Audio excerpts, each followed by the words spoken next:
Barry, Hey, what's up? John, what are you doing? How you doing? Oh, I'm doing good. Today we're at Barry's garage and we're doing a video on this 1946 Chevy, the history of it. And Barry, the first thing I want to know is, how did you obtain it? Well, let's go back in the beginning, back around 93. I had a T-bucket that I built back in 89. I put a for sale sign on it. I had it at the Frank Murata Auto Show back in Oh, wow, I remember 92, that. Yeah. 93. Yeah. A gentleman named Jay Fedora up in Manchester loved the car. The one thing he said, he says, like, my wife will kill me if I buy another car. I was like, the thing is, though, is I would be more willing to trade with something that I have. So, I see. what he had was a 1942 Ford Coupe that I loved. Problem was he didn't want to let that go. So, he was telling me he had this 46 Chevy Pickup.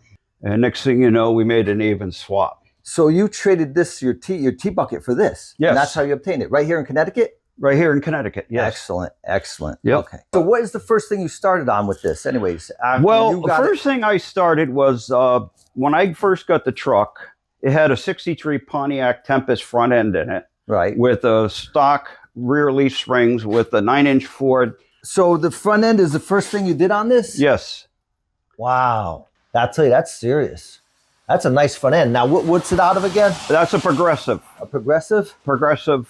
Company's name is Progressive. Oh, okay. So basically, where you left off with the front end was it was over too far, and then you made the spindles. You dropped the spindles. Now you dropped it 2 inches. Yeah, dropped the whole thing 2 inches. After you did that, what else happened? Like with the front end? So once we did the front end upgrade, and then the engine transmission, because I did was a 302. I built a 302 for it, and then I built myself was a Ford AOD transmission. Oh, okay. So I had an automatic overdrive because I travel. So wait a minute, you had this truck on the road already? Yes, I had it from 93 to 98.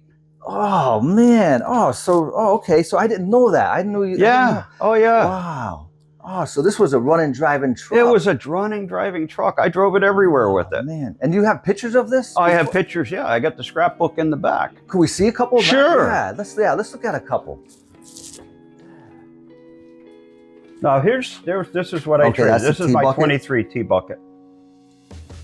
I've had that for 3 years. I put about 30,000 miles on it. I drove everywhere with this thing. Rain, you name it, I drove it. I like the truck way better. Way better. Here's what the truck looked like before I bought the truck. This was when Jay Fedora had it. Wow, so this was already all painted black? Yes.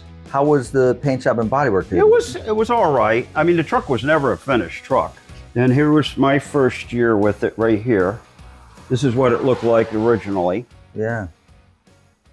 Wow. And it wasn't tubbed at the time. It was no, this wasn't tubbed. No, it wasn't tubbed. And then Now here's for people who don't know what tubbed is, let's just give them a quick shot under here. This is a Pro Street. This is a Pro Street. Like all the hot rod heads know about this. Yes. Shortened rear end. Yep. And it's called tubbed. And tell them why it's called tubbed, Barry. Because of the tires. Yep. I got 33 by 19.5 by A15s. The also too is because when I went with the larger tires, I had to redo the tubs on it. Right. So I did all this metal work, and everything was on a budget too on this truck. Yeah. Everything that I did, I was very price conscious on how I did it. Right. So basically, the reason why they call it tubbed is because they use like big wheel wells that look like tubs. Correct. Right. Exactly. Yep. Yeah. And then what about the louvers? Did you louvers? Oh, this is where my transmission cooler is mounted. I have a fan mounted transmission cooler, and instead of putting it in the front like everybody else did, I wanted to put it in the back. As a matter of fact, these louvers were louver panels that I bought from a good friend, Jimmy DeMeo. Oh, Jimmy, yeah, I know Jimmy, yeah. Good guy. And so I did is I cut it, I spliced all that in. And I had a mock-up unit that I had underneath here, but it wasn't the same size as what this is. So I had to make brackets for it. But yeah, because you have to keep it cool. The transmission. Yeah. Well, this is the whole thing. Yeah. Yes, because it's running a turbo 400. Matter of fact, the transmission is sitting right over here, but it's a fresh build. I had bought this from a couple years ago from my neighbor, Donna Ponte, because her late husband owned Dave Gagner's Racing Engines. And oh, wait, what was it name? It was Dave Gags? Gagnon. Oh. What's this for? That's a transmission shield. That's if I blow the thing up. That's if you blow the trim. That's what I thought. Yes. So now, what year is this again? The turbo? Yeah. I don't know where that came out. I think it was out of a truck. Oh, yeah? But that's a fresh rebuild. It was supposed to go in a 57 Chevy street car. What model is it? It's a what? Turbo Hydromatic 400. Okay. And is that the best to build for like drag cars or street rods? Well, it's not so much for a drag. It was what I could afford. I got a good price on it. So in other words, well, you still be able to smoke the tires with that. Oh, right? yeah. Oh, yeah. Oh, definitely. Oh, yeah. I had I had made a transmission cross member. The only thing I had to do was because where the location of the transmission mount. Yeah, I want to take a look at to that. To the short tail shaft. Right. Was off. So I had to do is I had to extend part of the bracket that held the transmission support. Okay, yeah. I want to look at that. Let's show me under here. Yeah. All right, John, are you going to be able to see under here? I want to see. All right, so now, Bar, this whole transmission support you made. Yeah, I didn't make it. It was able to purchase it, and then I made. You see how the right there, how the brackets are attached to the frame. Yep. I designed all that. I got and made that myself. Yes, I got you right. So basically, look at that wiring, man. Look at that. I mean, all the cables. See, people need to see all this stuff. Like, that's artwork. Like, all the gear heads and hot rod heads, man. Wow, this is serious, man. Look at those cables, huh? And the hoses. That's serious work right there. Man, look at that. This is the brake system. See, this is what people don't see. Did you bend all those lines yourself? Yes, I did. Oh, look at this. I'm talking about this for all you... Yeah, I did all the brake lines. Whoa. What about the motor mounts under there? Well, look at... Yeah, I had to do some modifications to them because I used the taller... All right, so now let's see. Go ahead about the exhaust. You're finishing about the exhaust. These are Doug Thorley Hustler fender well headers for big block. Okay. I bought these through a company in California that specialized in Willys. A lot of I had to modify the collector. So it's got a 30-degree bend on it. So what are you running for radiator here? That is a Wizard cooling designed for 600 horse. Right. Which is basically what that motor will be putting out. It's a 500 CFM brushless fan. All this was designed from Wizard Cooling. Top of the line, right? Top of the line. Oh, yeah, that was not cheap. One of the most common problems with hot rods. Well, that was the thing that I had to do is I did not want this thing to overheat. Now, these motor mounts, is that the type of motor mount you're going to run right there? Is that it?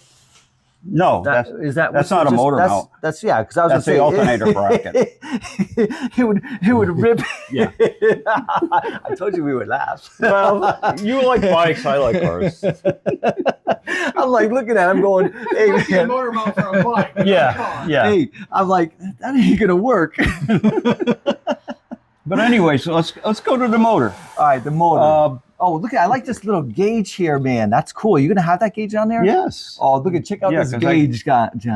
That's nice. I have the proper pressure for the carburetor. Oh, look, I was shining the light in the camera. Okay.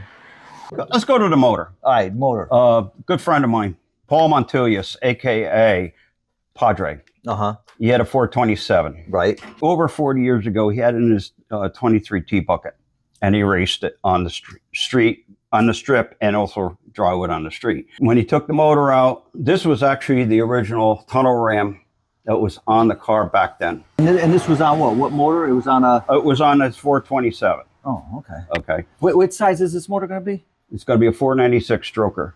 Oof, okay. So fast forward years later, when I had the motor, I had bought the motor from him. Another good friend of mine, Pete DeFilippo, who owns Cole's Custom Machine at his house in North Branford, but he also works for Callaway Corvettes. He is building the motor at this time. And when we discussed about what we were going to do, he had this in the rafters of his garage, the carburetors and These carburetors right here, these Hollies? Yep. These Everything are now, was back then. But these carburetors actually came off of Dave Pandolfi's T-Bucket of United Tire, if I'm not mistaken. okay. These aren't the original carburetors that were with this, but then these ended up on there. So Pete ended up having the tunnel ram. And so now it's all going back together again. There's a lot to know about this stuff, that's for sure. You know? So then, all right, so after this now, what's your next step? What are you working on next? Thinking about doing side windows on this, but I want to see originally well, not originally, but I had the opportunity of getting a 4x8 sheet of Lexan from Jason Lambert Fabrication and Performance up in New Britain.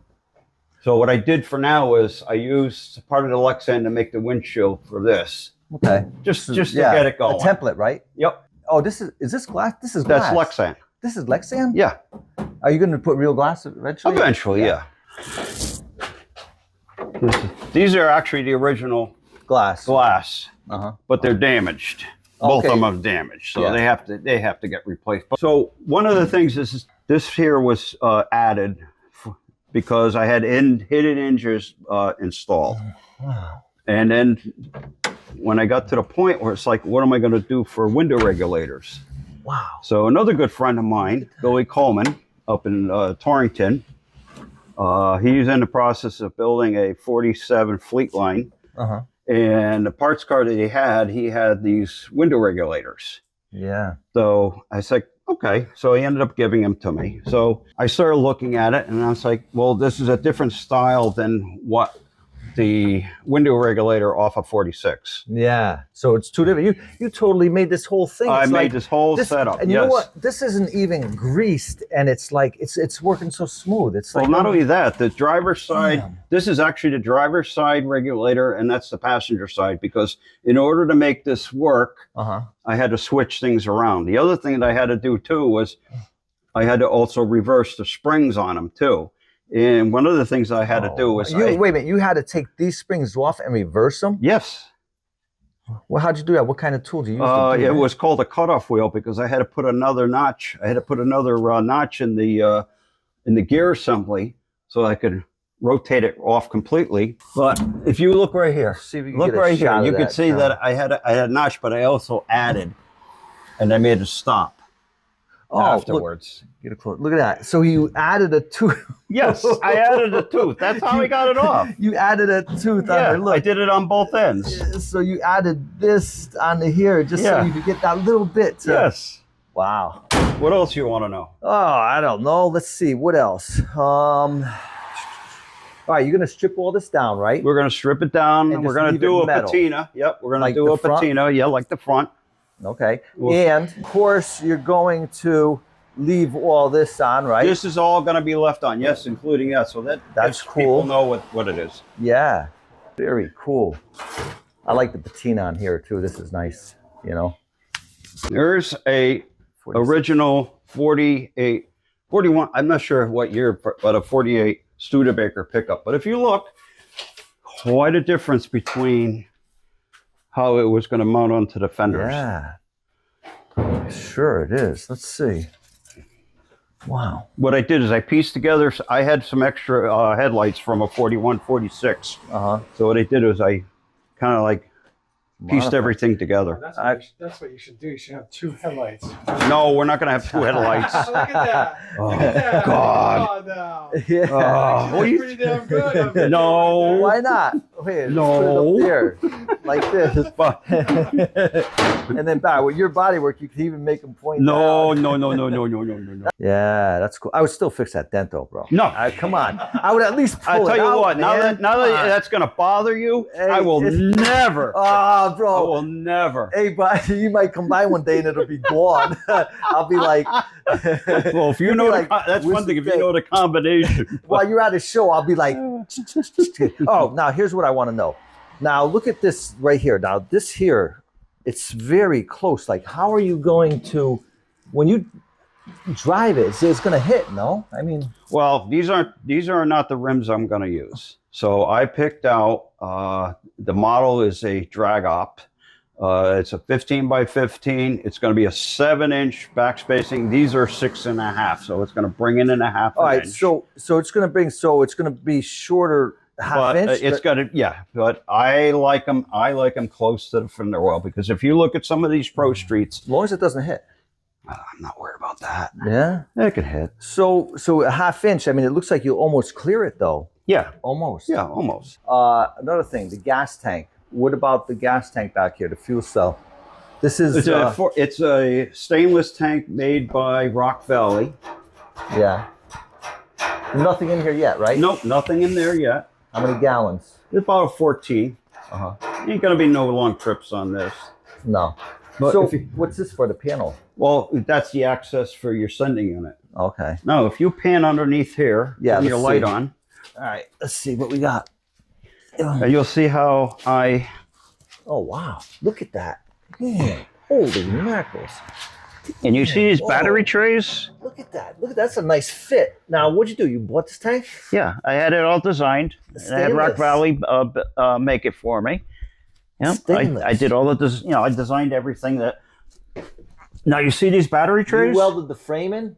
No, I didn't do the frame. you No, didn't that have to was do a the whole frame? subframe through Art Morrison. Okay, all right. Now, what were you looking at? Now you look at these battery trays. You see these battery trays? There's 2 of them Oh, yeah. because I'm running dual batteries on it, also for weight. Okay, that's good. And you know how I made those? Oh.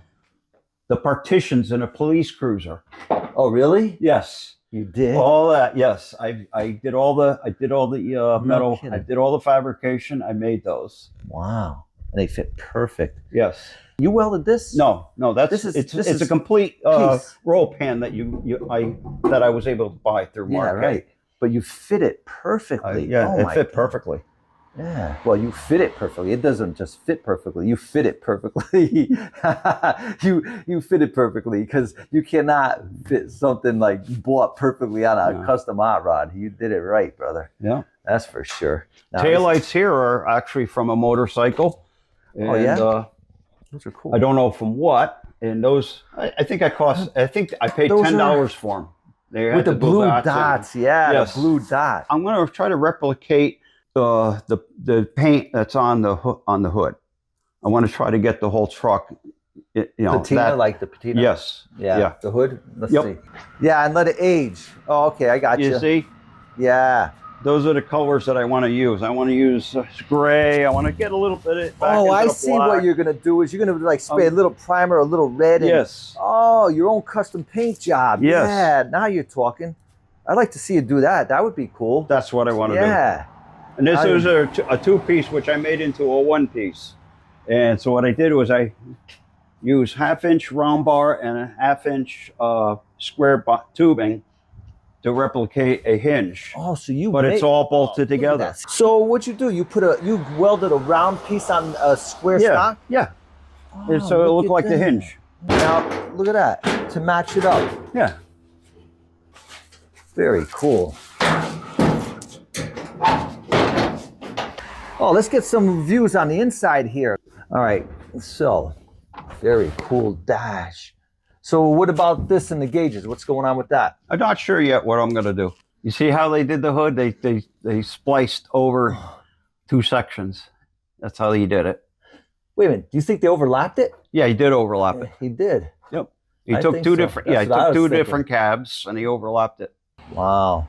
So this is all basically set to go, all this? Pretty much, yeah. Yeah. Yep. I like the pedals.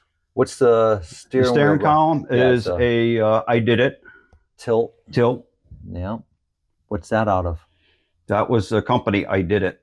Oh, that's the company. I did it? I did it. Yes. Oh. Wow, does this work good? Yes, it does. Oh, very cool. Yeah. No, that's about it. I just want to see this thing, man, running. I'll tell you that We're much. getting there. Like I said, it's. So when I've do been you, working on and off for the past 27 years on this thing. wow. How long has it been apart this last time? You said 90, 98. 98? Yeah. Okay. So until now, it's the way it stands. Yep. Let's go. Oh, Work in projection. progress. Projection on when it's going to be finished. What do you think? I don't know. First of all, when motor's done, which I'm not rushing him. This year? When he's done, he's done. Yeah, I hear you. No, I will not rush Pete. There's one thing, because Pete is a perfectionist, and it's like there's nobody else I could trust. So when it's done, it's done. Yeah, it's true. You have to let people do their own thing. That's it. And just go with it. Basically, all the stuff I wanted to know about this 46, that's it, man. But I'm glad you stopped by.